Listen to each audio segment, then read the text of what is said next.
Salut les gens et bienvenue dans Focus, le podcast qui parle de photos sans se prendre la tête. Moi, c'est Bruno, ou John Bruno si tu préfères.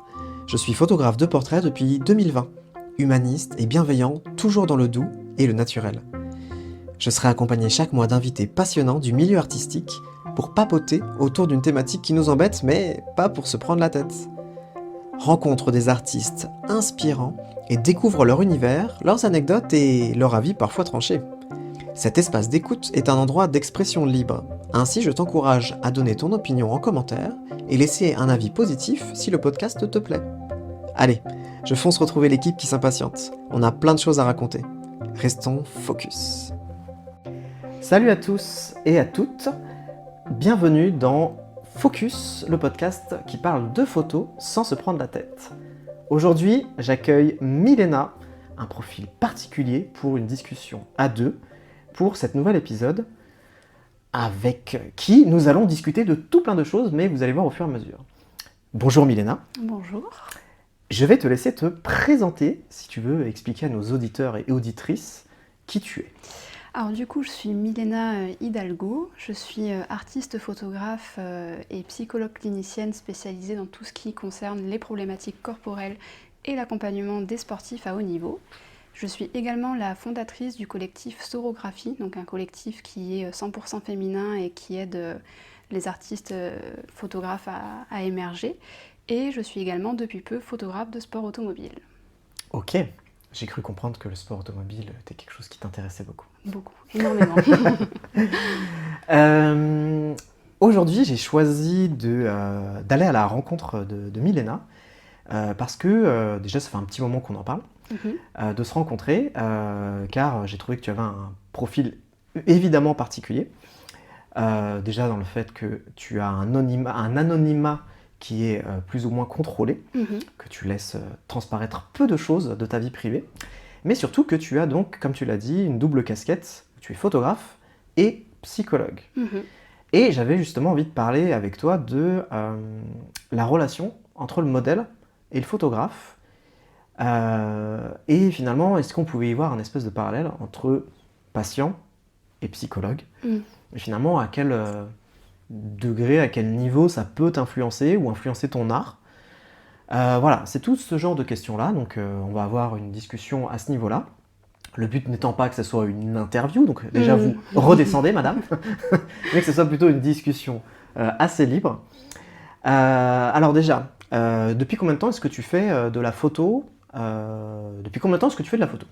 Alors moi la photo j'ai commencé très très tôt, j'ai commencé l'argentique quand j'étais en primaire, donc vraiment avec le développement en laboratoire, en chambre noire, donc c'est vraiment en primaire que j'ai commencé et ça s'est intensifié vraiment à l'adolescence où j'ai eu pour la première fois un appareil numérique entre les mains. J'ai commencé à faire énormément de photos de mes amis avec un appareil numérique. Et puis j'ai commencé à faire quelques expositions par-ci par-là.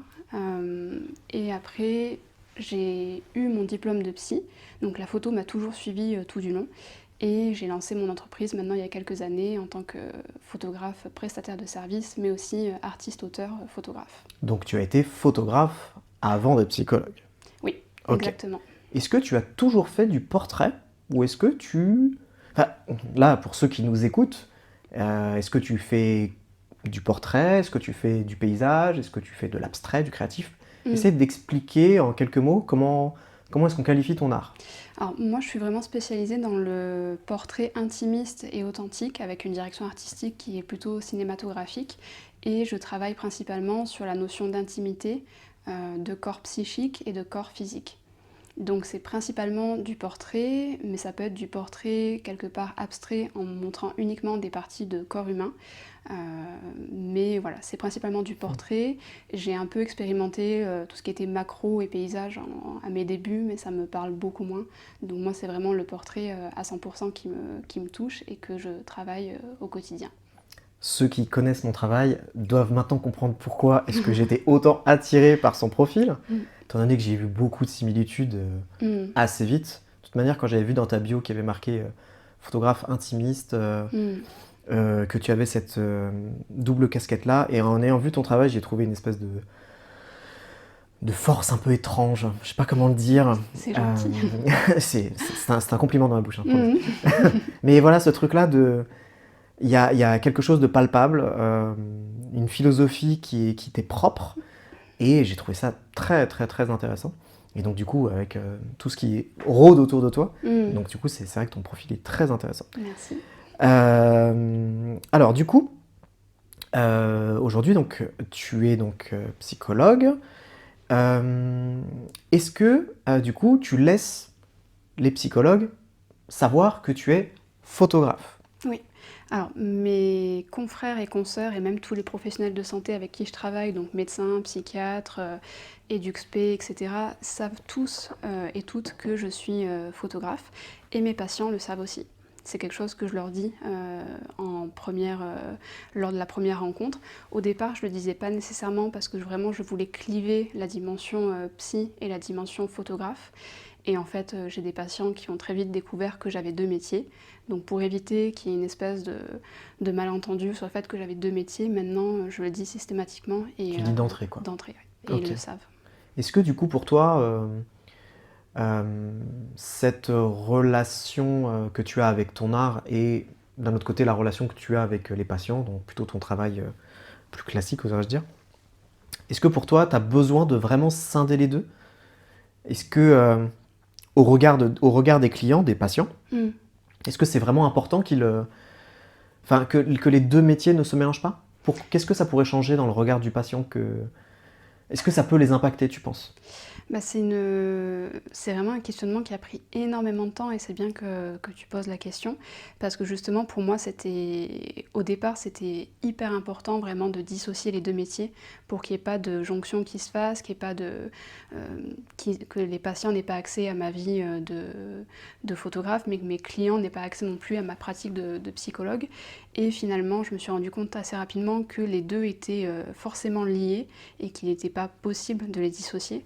Donc c'est vrai que c'est quand même quelque chose qui a pris du temps, qui a été parfois un peu stressant quelque part de me dire est-ce que je fais le bon choix en clivant ces deux métiers. Et puis finalement je me suis rendu compte que non, il ne fallait pas les cliver, mais donc du coup je perdais une part de contrôle sur mes deux professions.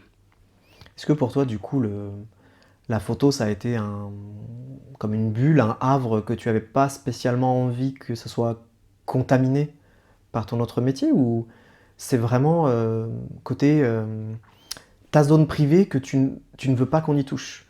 Bah, Comment est-ce que tu le ressens, toi? c'est surtout qu'en fait pour moi, on en parlait tout à l'heure, mais notre art, il parle de nous et il dit des choses de nous. Et en fait, moi, quand je suis avec mes patients et mes patientes, je suis là pour elles et eux. Et donc, je suis là vraiment pour les écouter eux. Il n'est pas question de parler de moi, c'est pas l'endroit, c'est pas le sujet. Alors que dans mon art, je peux beaucoup plus parler de moi, des thématiques que j'ai envie d'aborder. Je peux donner accès à des questionnements, à des interrogations.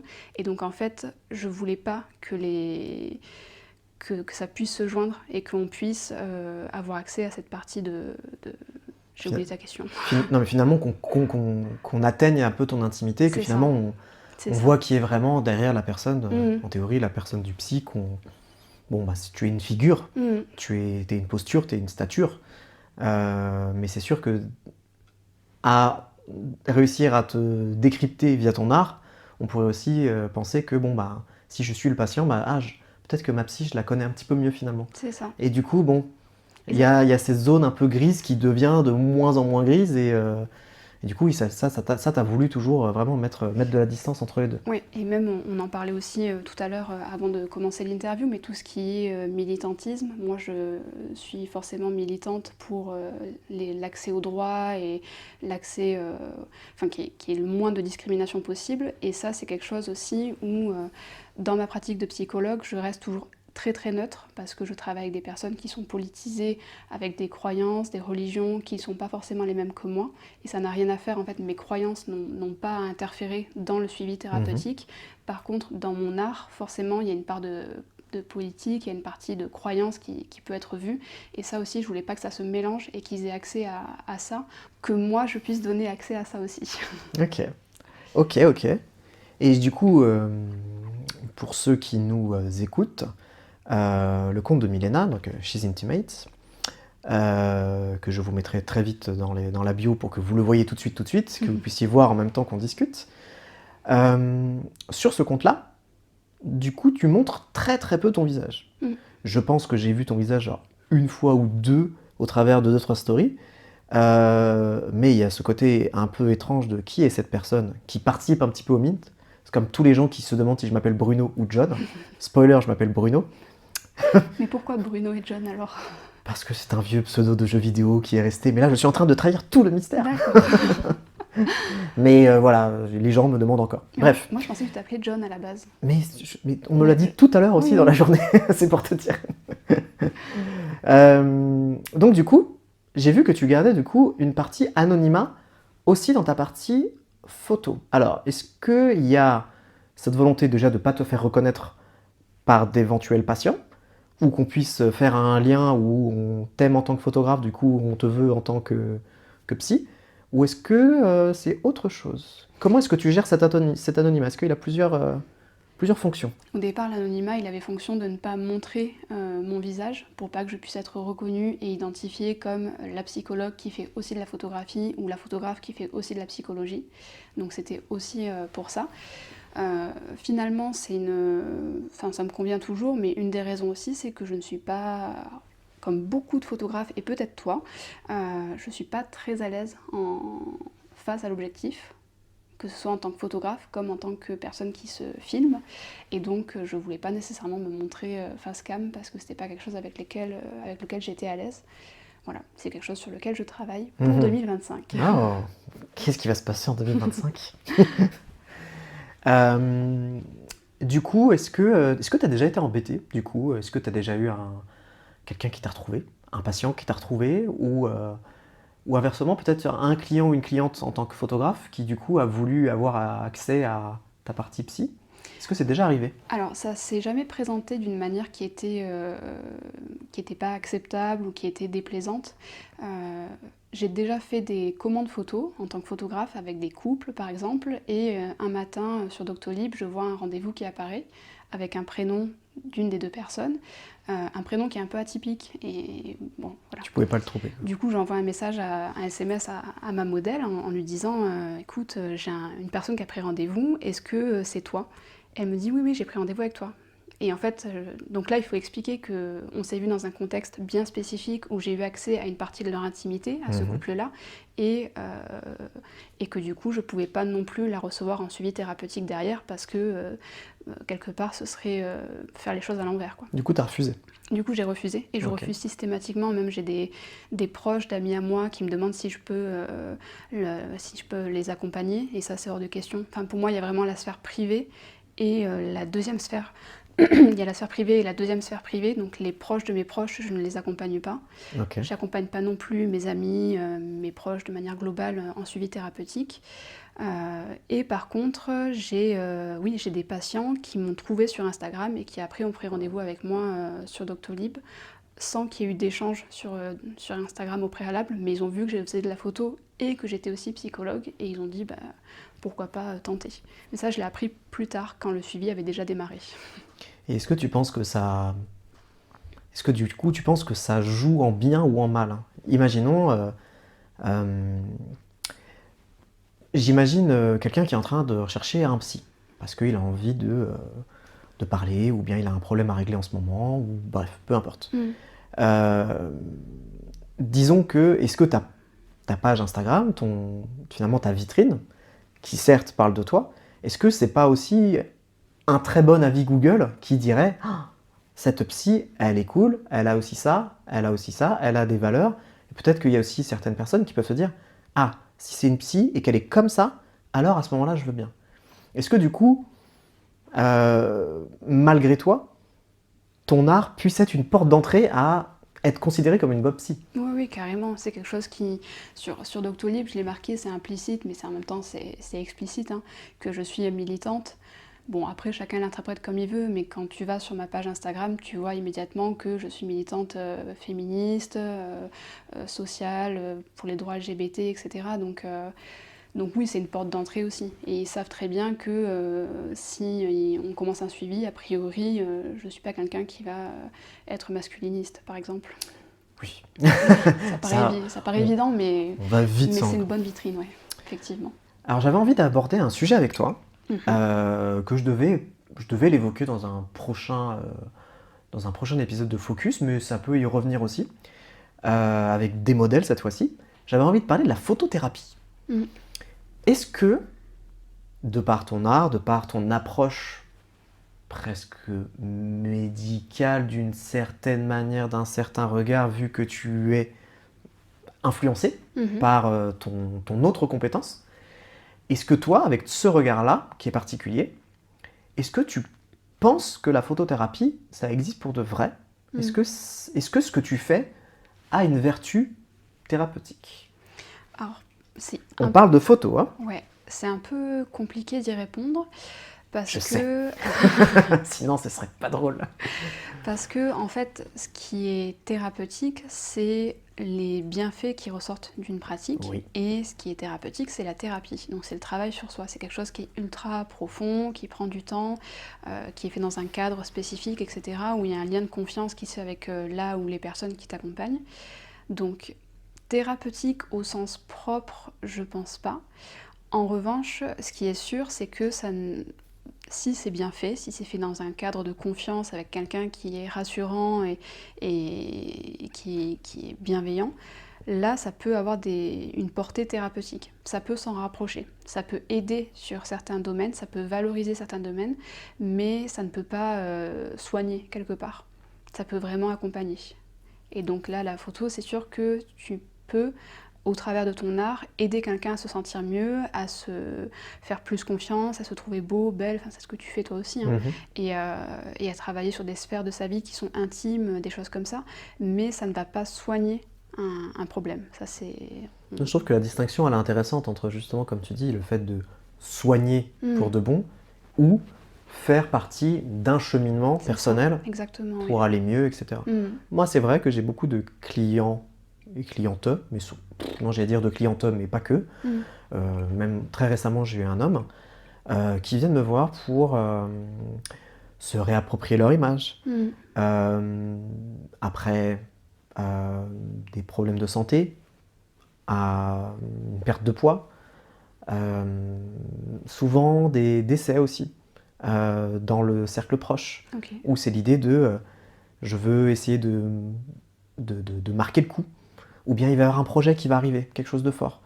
Et c'est vrai que je l'ai souvent vécu, pas comme je suis thérapeute, j'aide, parce que pour moi la photothérapie, comme tu dis, c'est un acte très long, un très long suivi, etc. Étape par étape, c'est quelque chose de construit, de séquencé. Et c'est l'ancien prof qui en parle. Maintenant, moi, c'est vrai que oui, j'ai cette demande-là de recherche de bien-être.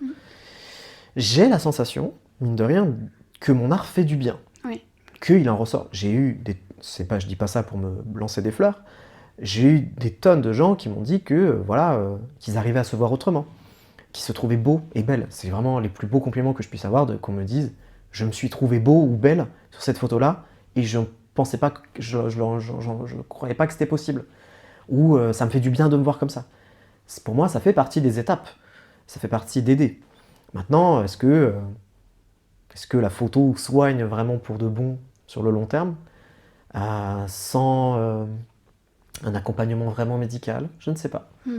Dans tous les cas, même si c'est pas la personne qui est photographiée, la photo, elle peut vraiment apporter un vrai bien-être. Je pense aux personnes qui, par exemple, n'ont pas d'archives familiales et qui retombent un jour sur une photo des grands-parents disparus.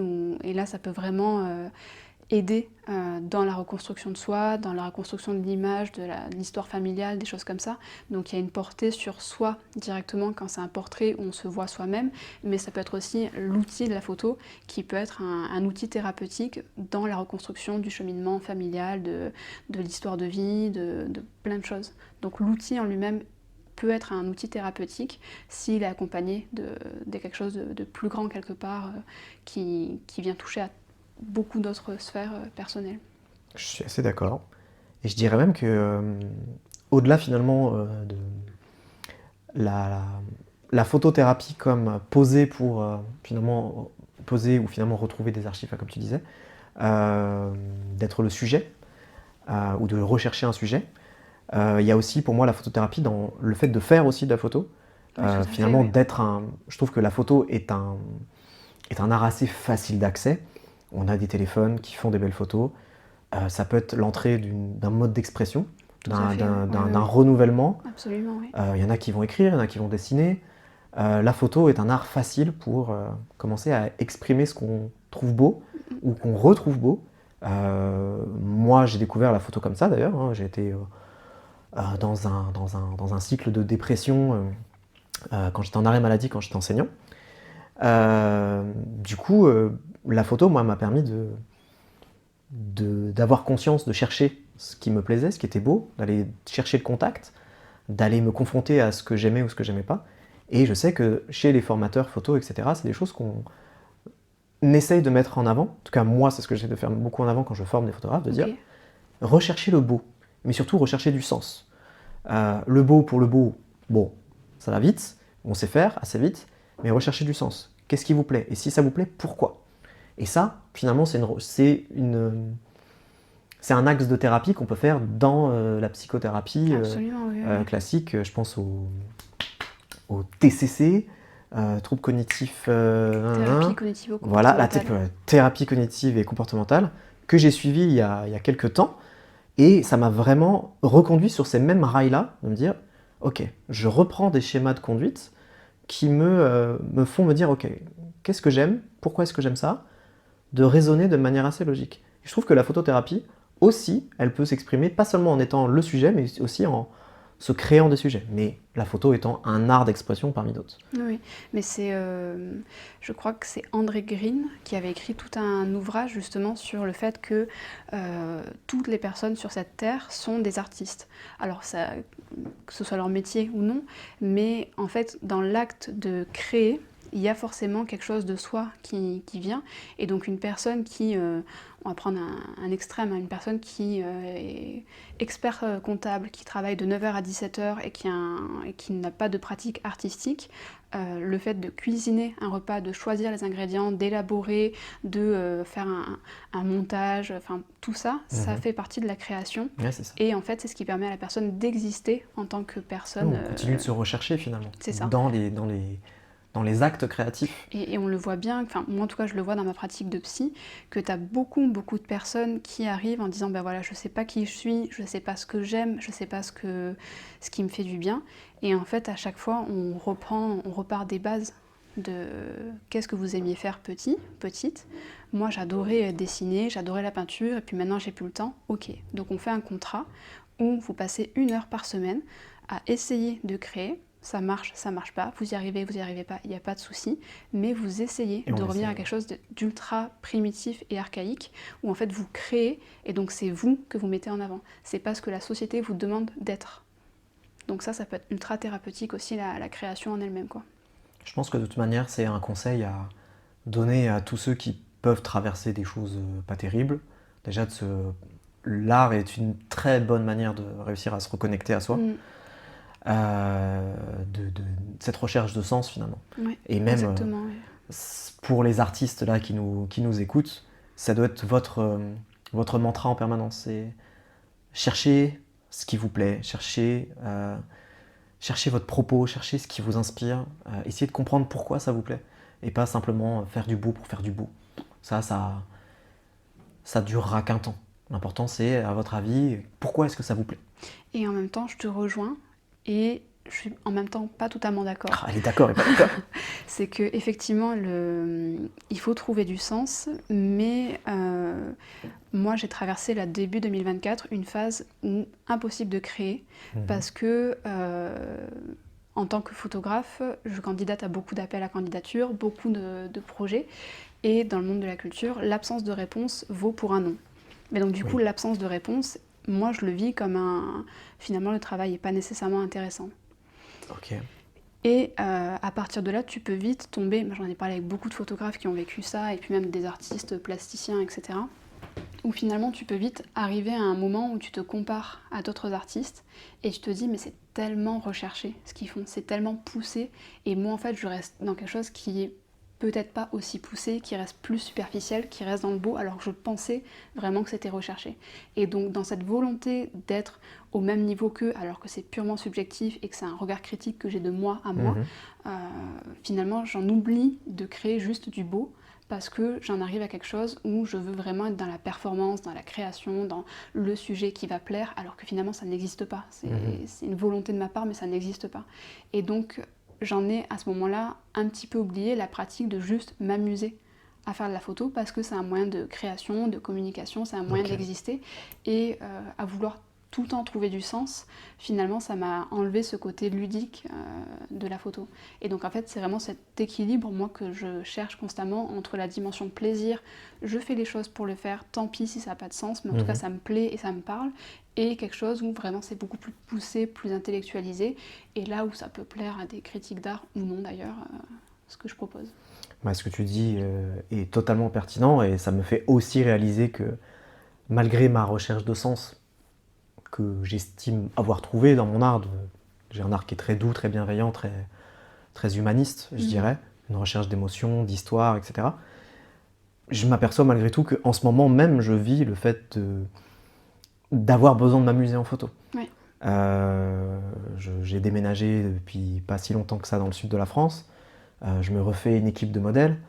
C'est ce que je disais même avant-hier, j'ai besoin de trouver une équipe avec qui m'amuser, avec qui ça peut être cool. Et je cherche pas tellement à faire la photo de l'année, je cherche à m'amuser. Donc tu as raison, d'une certaine manière. Le sens, c'est une chose, c'est une recherche intellectuelle, plus complexe, plus sur le long terme peut-être, de l'art.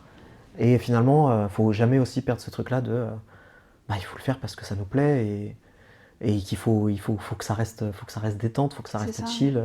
Autrement, voilà. Surtout que tu es un artiste, donc tu peux pas être constamment... contrairement à des métiers où ça peut être très routinier, etc. Là, en fait, c'est quelque chose où il faut que tu crées et tu peux pas être constamment dans la création parce que t'es pas une machine de guerre et que ton cerveau, il a aussi besoin d'avoir des moments de pause et des moments de jachère intellectuelle où tu ne fais rien à part... avoir de nouveaux projets, mais il n'y a rien de concret. Donc si tu es constamment dans la création, finalement tu te poses jamais, donc tôt ou tard c'est le burn-out créatif, quoi. Je vais dire un truc j'ai beaucoup de mal à m'appliquer, il faut être capable de faire des pauses. J'ai reçu des courriers d'auditeurs incroyables, ils sont très nombreux, ils nous écrivent par milliers, par millions, en écoutant le podcast Focus. Donc j'espère que tu vas pouvoir y répondre. J'ai William de Vigneux-sur-Seine qui a 8 ans, qui m'écrit au sujet de la photographie. Mon papa dit que les dames dans les photos, c'est des chaudières, ça veut dire quoi? Ça veut dire que ton papa, il a encore beaucoup de choses à travailler sur lui et qu'il ne faut pas croire tout ce que disent les adultes. Très bien. Du coup, est-ce que tu pourrais essayer de nous parler de ce qu'on appelle le male gaze dans la photo? Donc peut-être c'est un terme qui est trop barbare pour toi, parce que je l'emploie beaucoup dans la sphère parisienne, mais c'est vrai que c'est peut-être pas évident. Non, c'est quelque chose que j'ai accepté, qui est tel qu'il est, qui m'a révoltée, qui m'a énervée, qui me fatigue, c'est marrant que t'en parles parce que la semaine dernière encore, je suis tombée sur une photo en ligne d'un photographe et je me disais mais pourquoi? Là pour le coup le sens créatif je pense qu'il n'y était pas, c'était plus la dimension plaisir, 100% plaisir d'ailleurs. Le papa de William doit se reconnaître dans plaisir ce type, ou désir. Oui, ou les deux d'ailleurs. Voilà. Mais ouais, c'est quelque chose qui moi m'a beaucoup révoltée de me dire pourquoi est-ce qu'on est encore là-dedans, pourquoi est-ce que ça plaît toujours, et finalement c'est le patriarcat. Voilà, c'est une lutte qui est beaucoup plus grande, c'est la vision de la femme qu'on peut avoir qui est parfois très très très sexualisée. Male gaze, concrètement, le regard masculin. Oui. Le gaze, vraiment, étant le regard intensif, long, persistant. Mais on est vraiment immergé dans cette culture, que ce soit par le cinéma. Alors maintenant on en parle plus dans le cinéma justement de ce male gaze, mais on est constamment dedans, dans les pubs, dans tout ce qui est image qui est mouvante ou figée. Donc finalement, on est un peu prise là-dedans. Moi, ce qui des fois me révoltait presque plus, c'est que même des photographes féminins, qui ont beaucoup de talent, vont elles aussi se résoudre à faire du male gaze, qu'on va pas du coup pas appeler du female gaze, mais qu'elles reproduisent également des codes finalement d'esthétique qui sont, je trouve, masculins, où on va reproduire les mêmes clichés, portés sur les formes, portés sur des intentions sexualisantes, sur voilà, un regard qui sent le désir, je sais pas comment le dire autrement, quoi. Oui. Et j'ai en tête une photographe qui est assez connue, que je ne citerai pas, parce que je n'ai pas envie qu'elle me fasse un procès, vu que c'est pas une personne très bienveillante, je le dirais hors antenne, mais qui est très talentueuse, mais par contre, ce qu'elle fait, je trouve ça terriblement mal gaze. Ah ouais. Et je trouve ça dommage. Alors d'un côté, je pourrais me dire, c'est bien, c'est cool, on se réapproprie les codes, même du côté féminin, mais je me dis que si c'est pour les reproduire bêtement et ne pas les réinventer, je peux trouver ça dommage. Et que finalement, le male gaze est, à mes yeux, plus un regard sexualisant, plus qu'un male gaze, sachant que c'est repris par finalement aussi des femmes, et que finalement on reprend ce code de beauté un peu partout, quoi. Que finalement c'est un peu une espèce d'extension du patriarcat, qui est un peu partout, qui est dans la société, qui est dans les normes, voilà quoi. Je trouve que en fait, c'est vraiment une démarche artistique qu'il faut questionner parce que je vois ce que tu veux dire, mais en même temps, pour l'instant, j'ai jamais vu le travail de photographe femme Je vais lui montrer. qui était aussi sexualisant, parce que je trouve que justement il y a cette deuxième vague qui arrive maintenant qu'on a compris qu'il y avait ce male gaze, où on a des femmes photographes qui font des photos ultra sexualisantes, mais dans un but vraiment de réappropriation du corps. Et donc la démarche artistique et le regard artistique n'est pas le même. Et ça, en général, on peut le voir sur des male gaze purement masculins. Et au niveau de la lecture des photos, c'est des photos qui sont souvent très simples sur la retouche, où la direction artistique est peu avancée, elle est peu questionnée, les poses sont systématiquement les mêmes, enfin il n'y a pas vraiment de recherche artistique derrière, alors que sur des photos ultra sexualisantes faites par des femmes, en général, je pense à plusieurs artistes que j'adore, mais pareil, je ne vais pas nommer leur nom. Tu peux les citer si tu les adores, et nous en voudrons pas. Ouais, mais bon, si c'est pas leur démarche artistique et je la déforme avec ma vision, je veux pas que ça leur porte préjudice. Mais en tout cas, elles font des travaux où il y a des femmes qui sont parfois dans des positions qui pourraient être très sexualisées. Et en fait, il y a toute une démarche artistique derrière de réappropriation du corps, avec une direction artistique, avec des poses, avec un propos qui est J'ai en tête derrière. aussi des artistes comme ça. Et ça, je trouve ça absolument fantastique. Mais en général, de ce que j'ai pu voir sur des photos qui sont un peu sexualisées des femmes, faites par des femmes, en général, c'est des photographes qui sont en début de carrière et quelque part, pour moi, je l'interprète comme une forme de sexisme intégré qui n'a pas encore été déconstruit. C'est très bien ce que je voulais dire.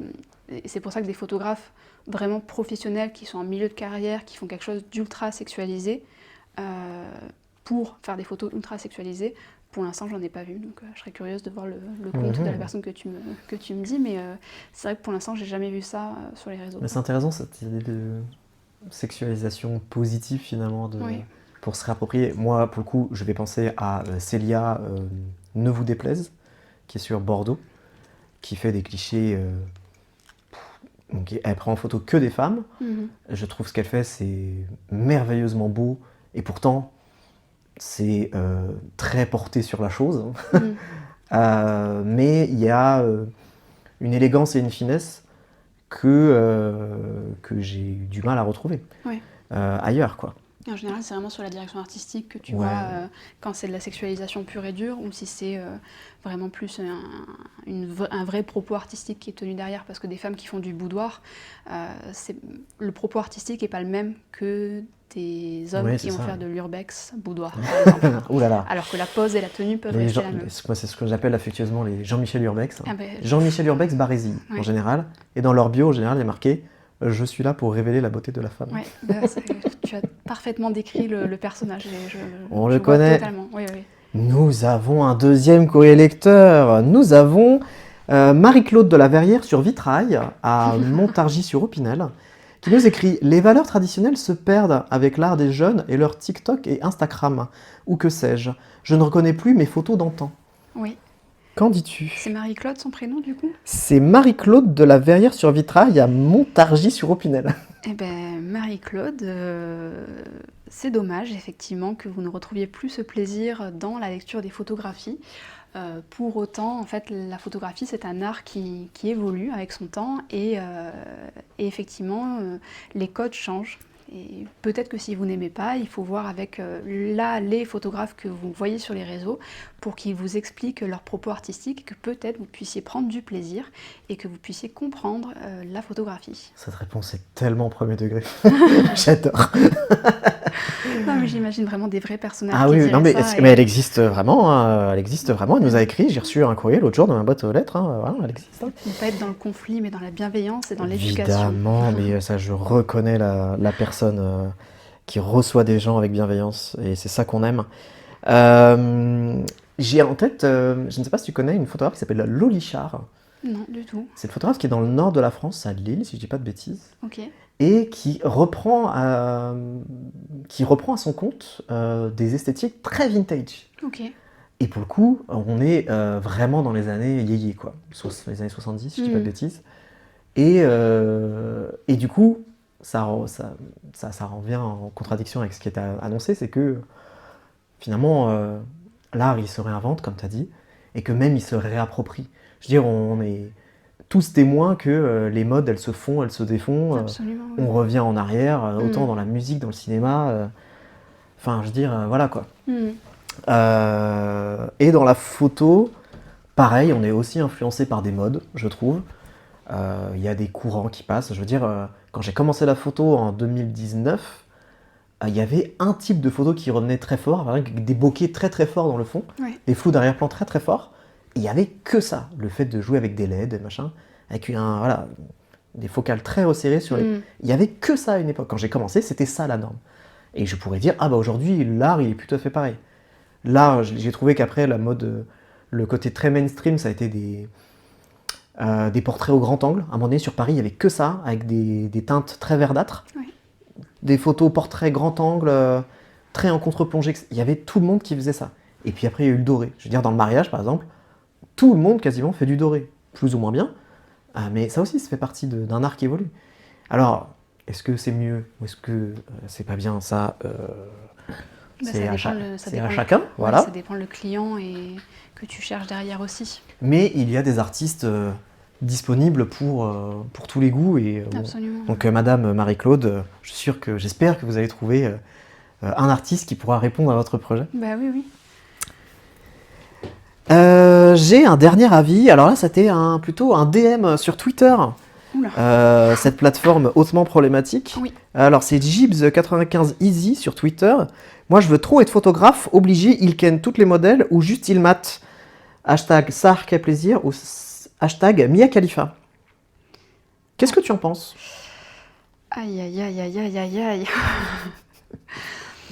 J'ai beaucoup de pensées que je ne pourrais pas dire. Oula, alors attention, ce sera censuré, ce sera dans la version non censurée. Mais c'est très grave mais malheureusement, c'est des propos qui sont pensés par beaucoup de personnes. C'est des propos qui sont pensés, des gens qui pensent que les photographes font tous ça. Alors, qu'on soit clair, il y a des photographes qui font de la photo pour mater des personnes. Ça existe, c'est vrai. Ça va représenter même une bonne partie des photographes amateurs qui vont faire leurs 3 shootings dans l'année, qui vont même payer des modèles, mais ils vont faire leur angle où ils vont pouvoir mater une petite meuf. Voilà. C'est très souvent, je dirais même exclusivement, quasiment, des gens inoffensifs, juste des gens qui se rincent l'œil. Est-ce que c'est sain? Non. Est-ce qu'il faut le dénoncer? Oui. Est-ce que c'est problématique? Infiniment. Absolument, oui. Par contre, ce qu'il faut dénoncer très fort, par contre, c'est effectivement des photographes qui font de la photo pour rencontrer des modèles et pour avoir des relations avec. À un moment donné, on est tous des adultes, c'est un discours que j'ai assez souvent, on est tous des adultes, qu'il existe des rencontres entre adultes, que ce soit des photographes, des modèles, ça existe. Comme entre acteurs et réalisateurs, chanteurs et musiciens, enfin bref. le rapport d'autorité qu'il peut y avoir entre photographe et modèle, une fois que le shooting est fini, en théorie, on n'en parle plus et on retrouve ces deux adultes qui sont ensemble et qui font bien ce qu'ils veulent. Donc, ce n'est pas un problème que des gens puissent avoir des relations entre deux adultes consentants. Pas de problème. Du coup, toi, est-ce qu'il t'est déjà arrivé d'avoir, par exemple, ce genre de rumeurs qui soient arrivées à tes oreilles ou au contraire d'autres collègues photographes que tu as pu rencontrer qui auraient pu être problématiques, ce genre de choses. Qu'est-ce que tu penses de ça? Est-ce que tu penses qu'il faut le crier haut et fort, qu'il faut le dénoncer, qu'il faut cancel ce genre de personnes? Alors, que ce soit dans ma pratique de photographe comme ma pratique de psy, moi je me place toujours du côté des victimes. C'est-à-dire que la présomption d'innocence, oui, mais la présomption de culpabilité aussi. Et pour moi, en fait, si une personne me dit qu'elle a été victime d'un photographe, alors je vais pas forcément le mettre en story et dire attention, etc. Par contre, si j'ai des modèles qui me disent voilà, je vais shooter avec ce photographe, je vais dire attention, moi j'ai entendu certaines choses. Je sais pas si c'est vrai, mais en tout cas, j'ai eu des retours qui n'étaient pas forcément positifs. Donc si jamais tu sens qu'il y a quelque chose qui ne va pas, qui ne te convient pas, tu ne restes pas. Et donc ça, c'est vraiment quelque chose que je dis systématiquement à tous les modèles et à toutes les modèles et à toutes les personnes que j'accompagne aussi en thérapie, c'est que on a quelque chose qui est fabuleux, nous les êtres humains, on a l'intuition. Si à un moment, vous sentez qu'il y a quelque chose de bizarre, que votre ventre vous dit « je me sens pas bien », vous écoutez votre ventre et vous partez. Votre cerveau peut vous mentir, votre corps vous ment pas. Jamais. Donc, fuyez. Et ensuite, oui, s'il y a des faits, peu importe leur nature, pour moi, après c'est un parti pris, hein, je préfère m'engager et dire publiquement qu'il y a eu des choses qui sont mal passées et protéger d'éventuelles futures victimes plutôt que de ne pas parler. Mais ça, je sais que c'est quelque chose qui est très différent d'un photographe à un autre. Et je jette pas du tout Enfin, il y a des photographes qui veulent pas s'en mêler et je respecte ça, il n'y a pas de souci. Par contre, moi, je sais que je préfère le dire haut et fort et tant pis si ça me retombe derrière dessus, quoi. J'entends totalement ton avis.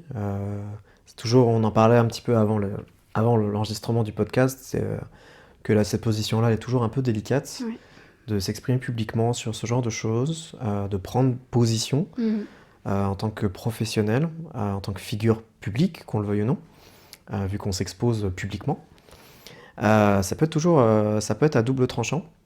Maintenant, je suis totalement d'accord avec toi. On doit croire les accusations, évidemment. Et il est trop de bon ton de dire que c'est la faute d'un modèle ou d'une modèle qui n'a pas été assez vigilant ou vigilanteux. C'est le même principe de t'as vu comment elle s'habille, en même temps, faut pas s'étonner, quoi. Oui. Mais c'est pour ça que, au-delà de dénoncer sur les réseaux, ce qui est hyper bien, et moi, bravo aux victimes qui en parlent, hein, vraiment hyper courageux, courageuses. Mais au-delà de ça, il y a un vrai travail que nous, les photographes, on doit aussi faire passer, c'est en fait préparer les modèles, notamment les jeunes modèles, leur dire voilà, le cadre de travail photographique, c'est comme ça. Si jamais il y a une personne qui te propose quelque chose qui te paraît bizarre, avec lequel tu n'es pas à l'aise, si c'est pas prévu, ni quoi que ce soit, tu n'y vas pas. Et en fait, malheureusement, il y a des choses terribles qui se passent et c'est absolument pas la faute des victimes, mais il y a aussi notre responsabilité, nous, à photographes professionnels, déjà de ne pas dépasser les limites. Ça, c'est clair et net, c'est notre responsabilité et il est hors de question d'enfreindre ces limites. Mais pour moi, on a aussi un travail de professionnel où on doit militer et permettre aux nouvelles modèles d'être bien équipés dans leur début de carrière, de leur transmettre quelque chose, des bonnes pratiques des photographes. On doit montrer l'exemple si on est un photographe ou une photographe safe, et il faut aussi leur dire, voilà, t'as peut-être vécu et vu des choses terribles, il ne faut pas que ça se reproduise, voilà moi ce que je peux te donner comme information dans ce qui est normal ou pas normal dans le travail d'un photographe. Je suis totalement d'accord. J'avais essayé assez souvent de faire des listes de red flags, ce genre de choses. Maintenant, la photo est tellement accessible que n'importe qui peut demain se lancer en étant modèle. Et c'est pas toujours facile d'avoir accès à ça, et puis tout le monde n'a pas le même discours. Et on tombe aussi sur des gens pas forcément bienveillants, c'est un euphémisme très marqué là, qui vont profiter de l'ignorance ou de la candeur, de la très jeune candeur de certains modèles qui débutent avec des arguments d'autorité. Et là-dessus, c'est compliqué. Donc, tu m'as redonné envie de refaire une vidéo un peu red flag et des choses à esquiver. Ça fait un bon, moi j'en ai fait une, mais il y a au moins 3 ans. Donc, je vais en refaire une là dans pas longtemps. Moi, Voilà. le plus gros conseil pour s'il y a des modèles qui nous écoutent ou des personnes mineures qui veulent être modèles, vous demandez systématiquement si vous pouvez venir accompagner. Oui. Si le ou la photographe vous dit non, vous n'y allez pas. Parce que il n'y a pas de raison qu'elle vous dise non, voilà, cette personne. Le pire truc que la personne peut vous dire, c'est oui, tant que la personne ne dérange pas. On ne peut pas dire autre chose. C'est ça. Il n'y a pas de raison d'avoir. C'est bien d'avoir de la complicité, mais avoir de l'intimité, il n'y a pas de raison. Donc voilà. Oui. Il n'y a pas de raison d'avoir de l'intimité avec son modèle. Nous arrivons bientôt à la fin de notre podcast. C'est passé vite. C'est passé vite. Il nous reste une petite chose à voir, chose que finalement, qui peut-être résumerait bien notre discussion sur ta double casquette. Est-ce que finalement tu as la sensation que ton travail de psychologue fait de toi une meilleure photographe et inversement?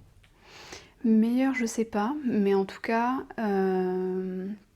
c'est sûr que j'ai plus de clés sur certains domaines, comme la lecture des limites des personnes. Après, oui, je pense que sur la pratique de photographe en elle-même, non. Ça change pas ma manière de travailler, parce que je pense que quand tu es bienveillant, tu l'es pas nécessairement que dans un axe de ta vie. Donc, si je suis bienveillante en tant que psy, je suis bienveillante en tant que photographe, mais c'est sûr que ça enrichit ma pratique dans un sens comme dans l'autre. C'est que le côté photographe me permet d'avoir accès à beaucoup plus de sphères de la personne. Ça aide à la mise en confiance des modèles aussi. Notamment quand je fais du nu, c'est quelque chose où finalement j'arrive très facilement à mettre les personnes à l'aise alors qu'elles sont nues. Donc ça, c'est quand même grâce à la psychologie, et la photo m'apporte beaucoup plus d'outils de travail dans la thérapie aussi avec mes patients et mes patientes. Alors pourquoi?